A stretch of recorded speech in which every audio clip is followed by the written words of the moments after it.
We're here at the Getty Center looking at a watercolor by Sibylla Merian, a remarkable artist, but also someone who is remarkable for her scientific discoveries. And she was rather obsessed with metamorphosis. She would collect caterpillars and bring them home and raise them in boxes. So she's raising children and raising insects at the same time, all the while trying to do all the standard things you do as a mother and a wife. And as a mother, she's feeding her children, but she's also feeding the insects that she's keeping. So she has to go out into the garden, out into the fields around her, and find the exact plants that the caterpillars would eat. You might first notice this dynamic tree branch dominating the composition with these luscious greens. And then around this, as if it's teeming with life, you have the male emperor moth with its wings spread to suggest flight. He's pretty spectacular. Oh, he is spectacular.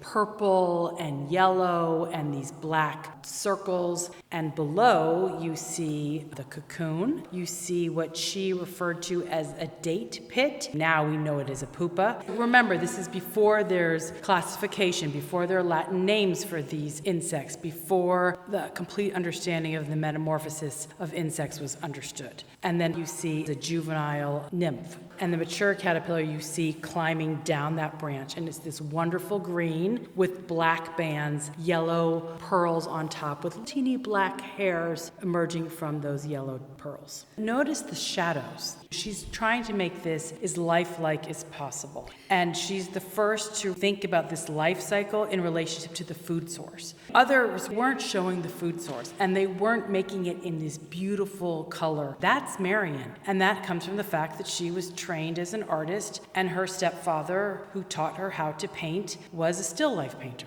So unlike previous images in natural history books, where we might see the moth spread out perfectly for the purpose of categorizing different types of moths or different types of caterpillars, and they might be separated on different pages of a book, here Merian's bringing everything together into this natural drama that seems to be unfolding before our eyes. So instead of something that seems like a lifeless specimen, we have something full of life. She does away with the static tradition. She wants to show something pulsating with life. She kept a notebook and recorded all these things, and then she would use that notebook to make more finished compositions. She tells us how hard it was to find this moth, because remember, moths come out at night. She had to structure her whole life around when these insects were going to transform. It was a lot of trial and error, but every caterpillar that she documented in her book is one that she raised through the entire life cycle. And we're talking about a moment in history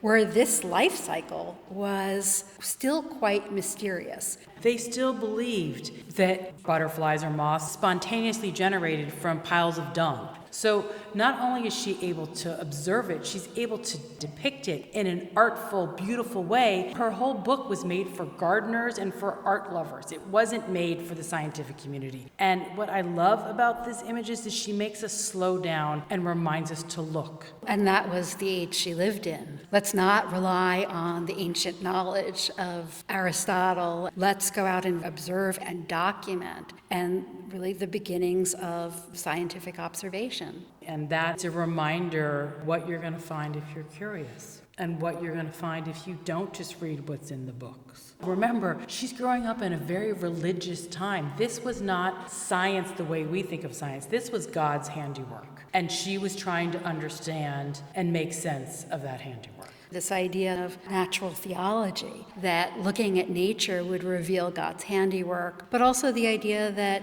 we could see religious ideas in nature. The transformation of the butterfly could stand for the idea of the resurrection. So her approach is less along those religious lines and more toward a kind of modern scientific idea of observation. Yes, although I do think we have categories now. We have art here, we have science here, we have religion in a whole other sphere.